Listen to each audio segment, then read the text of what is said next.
Vom 1. Dezember bis zum 24. Dezember gibt es auf dem RF4 Discord jeden Tag etwas zu gewinnen. Ja, täglich in der Zeit von 10 Uhr morgens bis 22 Uhr abends gibt es auf dem RF4 Discord neue Aufgaben, die man abschließen kann und dann auch noch was gewinnen kann.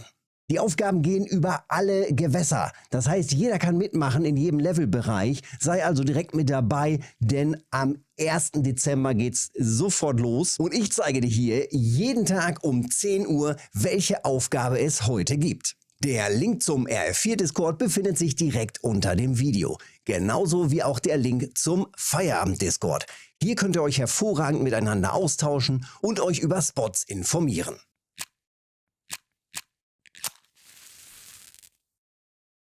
Also legen wir los. Heute geht's an die Belaya. Man merkt, wir gehen schön Stück für Stück alle Gewässer durch. Also Tag 4, Belaya angeln. Und was fängt man natürlich an der Belaya? Im Idealfall Äschen und Bachforellen. Und ich guck mal eben rein. Die Aufgabe lautet: fange eine europäische Äsche und eine Bachforelle mit einer Stippe, einer Bolognese-Rute oder einer Match-Rute. Also, auf Pose. Klappt super, habe ich schon ganz viele Male im letzten Freitags Belaya-Wettangeln, was ja jeden Freitag stattfindet, habe ich schon viele Male gemacht. Geht wirklich gut. Köder müssen sein ausschließlich Insekten oder Larven. Klar, passt auch am besten. Beziehungsweise man könnte ja theoretisch mit einer Matchroute auch auf Spirulino umbauen und dann Spinningköder verwenden. Nee, es müssen aber Insektenköder, Insekten oder Larven sein. Gesamtgewicht, und jetzt geht's halt los.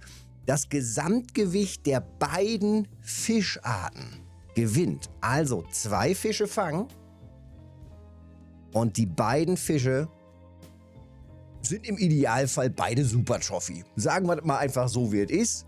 Beide Fische maximales Gewicht und das Gesamtgewicht der beiden Fische gewinnt. Ja, wie und wo fangen wir Äschen und Bachforellen? Wenn ich das so gezielt machen würde, würde ich als erstes anfangen mit der Bachforelle. Zumal Bachforelle auch in der Nacht ganz gut geht. Von daher starten wir einfach auch damit. Es ist 3 Uhr in der Nacht. Und ja, wahrscheinlich geht es auch am Tag noch richtig gut, vielleicht sogar auch noch ein bisschen besser. Aber wir nutzen diese Zeit. Hoffen wir einfach mal, dass es wettermäßig ja exakt so ist. Ne? Am besten so ein bisschen durchwachsen, vielleicht auch mal Sonne, aber nur Wolke ist gar nicht so gut. Also komplett bedecktes Wetter ist gar nicht so gut. Hatte ich letztens noch mal probiert. Wenn das so sein sollte, wenn du da bist, wenn du das Video siehst und das ausprobierst, dann vielleicht noch mal extra ein bisschen tiefer gehen von der Poseneinstellung. Hat beim letzten Wettangeln ganz gut funktioniert. Ansonsten teste ich jetzt hier gleich mit großen Posen, mit großen Matchrouten.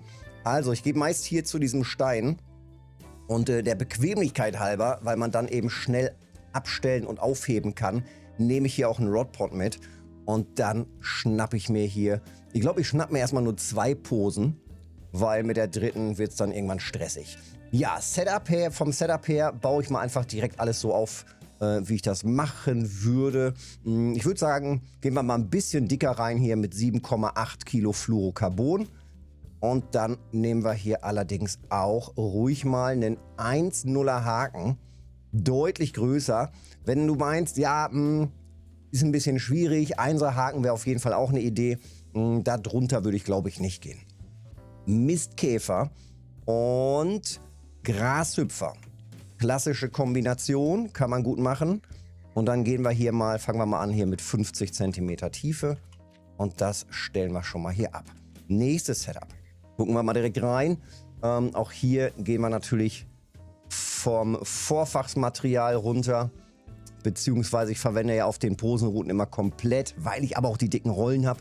Wenn du mit einer kleineren Rolle hier bist, mit der Stippe hier bist, natürlich mit einer Monoschnur rangehen.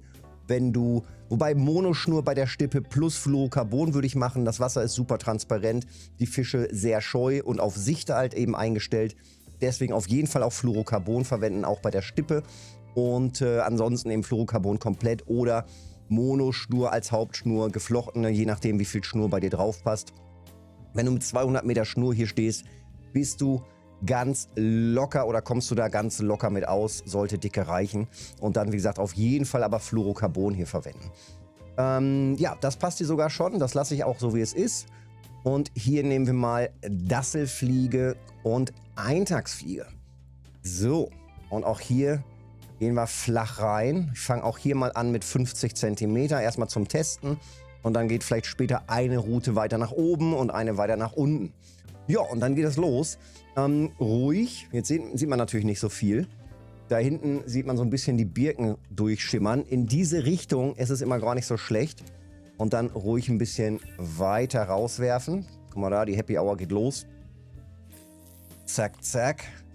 Einfach dahin. Gucken, Tempo maximal einstellen. Bremse locker.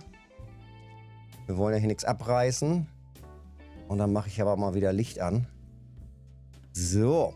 Und dann heißt es, ja, testen, testen und ausprobieren. Also in dieser Area hier, es wird ja gleich hell, dann sieht man das noch ein bisschen besser. In dieser Area hat man immer wieder Bachforellen. Das ist auch ganz praktisch, wenn man das weiß, wenn man hier am Belaya oder beim Belaya-Wettangeln jeden Freitag mitmachen will. Wenn man einfach auch mit dem Spinner hier unterwegs ist oder mit kleinen Spoons oder sowas. Hier klappt das immer wieder ganz gut auf Bachforelle. Ne, die bleibt nochmal weg. Siehst du, da geht auch schon was rein. Aber war sehr zaghaft auch runtergezogen. Das war mit Sicherheit keine Bachforelle. Und ich werfe auch nochmal ein bisschen weiter aus. So, nicht so viel Schnur auf dem Wasser. Das ist übrigens super wichtig beim Angeln mit den Bolognese-Routen. So wie hier jetzt gerade die Schnur übers Wasser treibt. Gar nicht so nice. Lieber gucken, dass man, ja, quasi so die Schnur relativ so am besten hält. Ich würde vielleicht sogar mit der Bollo vielleicht sogar einfach so lassen mit einer in der Hand und gucken und probieren und das ein bisschen aktiver machen. Mit den Matchrouten ist es dann ein bisschen dankbarer. Da hakt es auch einfach ein bisschen leichter.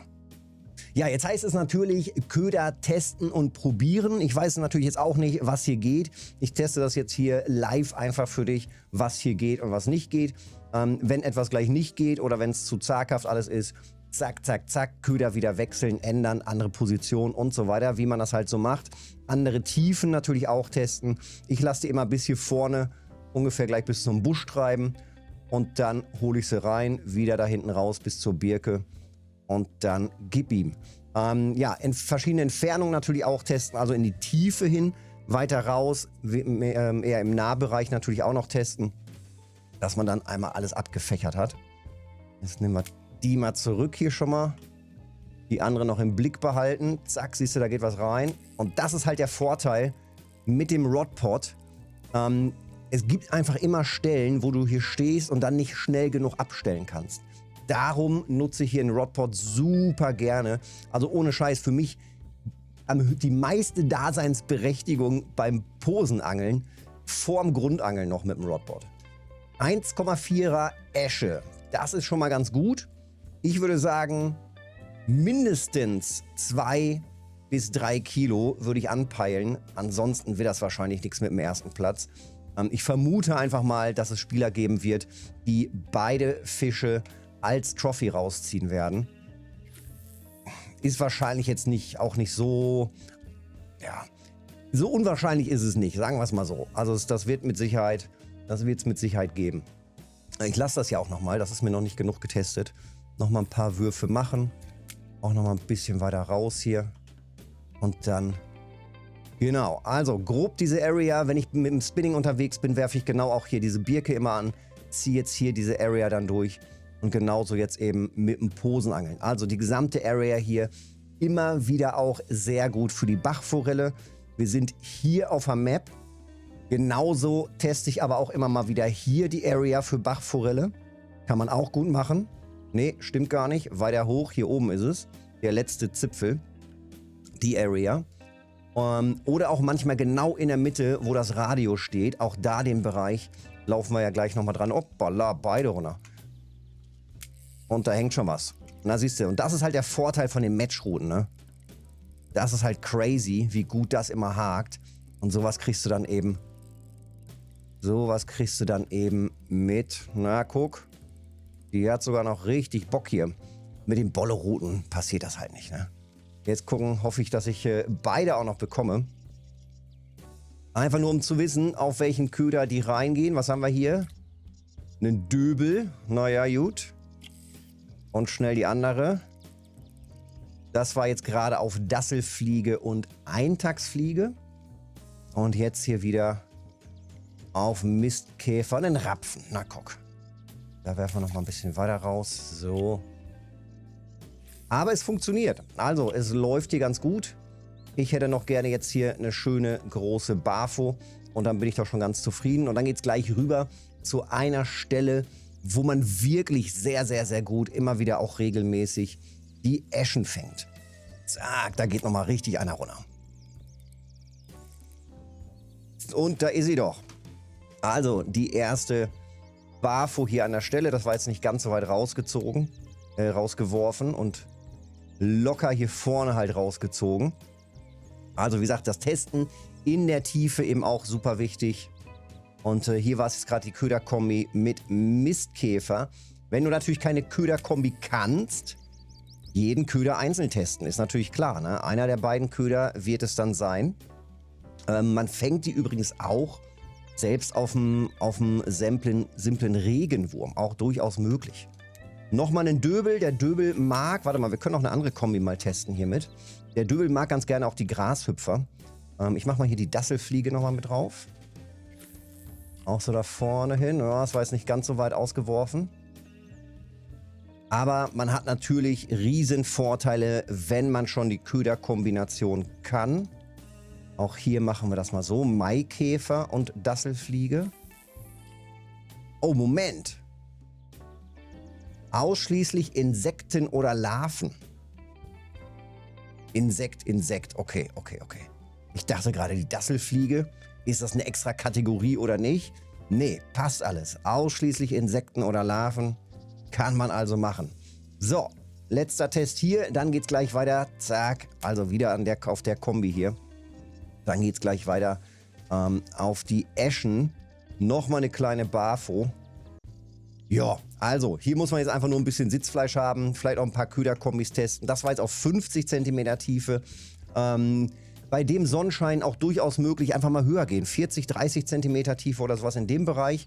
Gar kein Problem. Und wie gesagt, wenn es halt echt schlecht Wetter ist, auch einfach mal deutlich tiefer gehen und ausprobieren. Hatte ich beim letzten Wettangeln wirklich ganz gut Erfolg mit.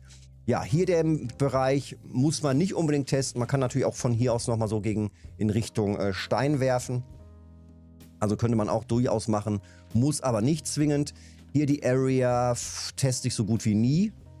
Und dann ist hier nochmal eine ganz gute Area, die wirklich gut funktioniert. Einfach hier vorne direkt hier der Bereich. Also wenn man hier hinwirft und das runtertreiben lässt, für die Bachforelle auch immer noch wieder. Und eine der wichtigsten Stellen für Äsche ist hier.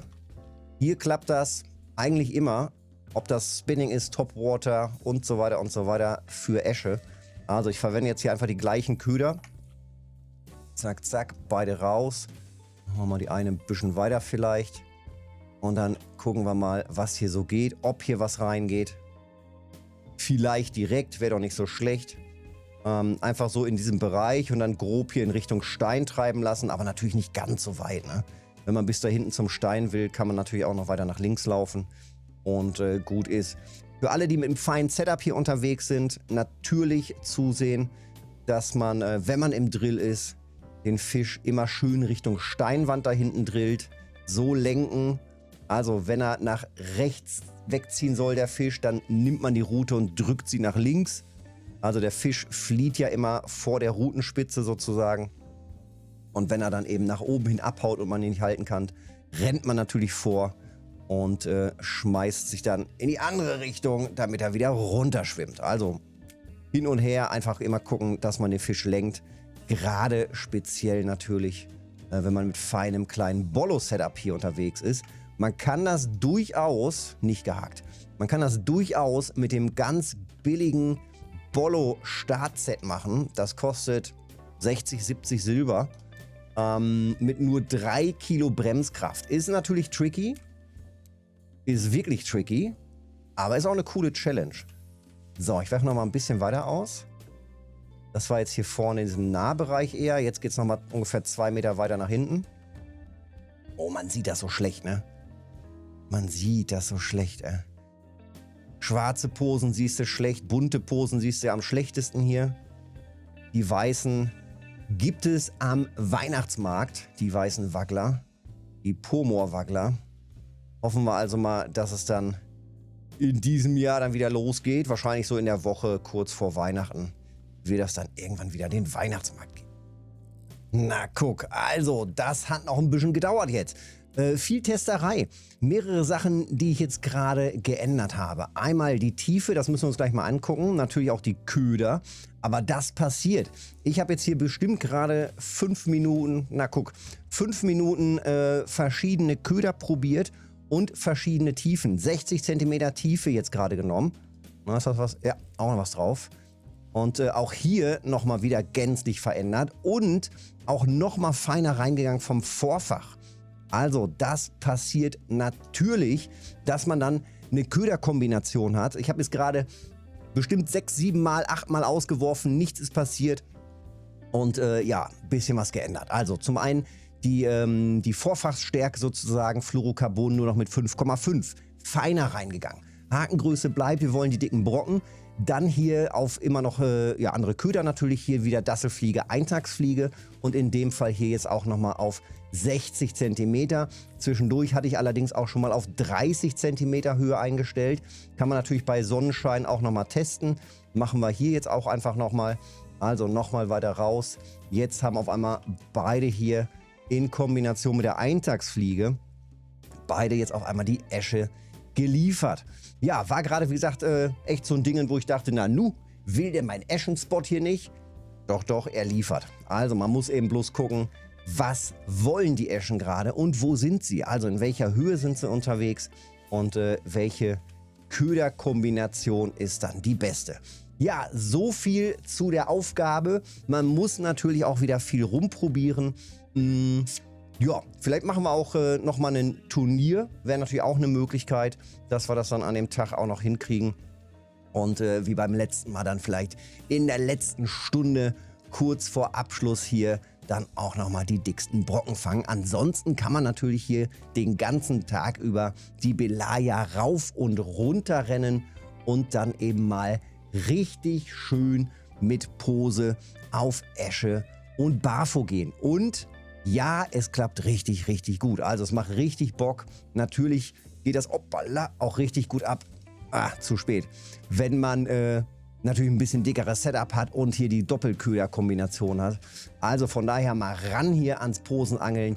Gerade auch hier an der Belaya. Petri Lümitz, wenn es geholfen hat, Daumen da lassen, Kanal abonnieren nicht vergessen. Hilft mir mega. Bis dahin.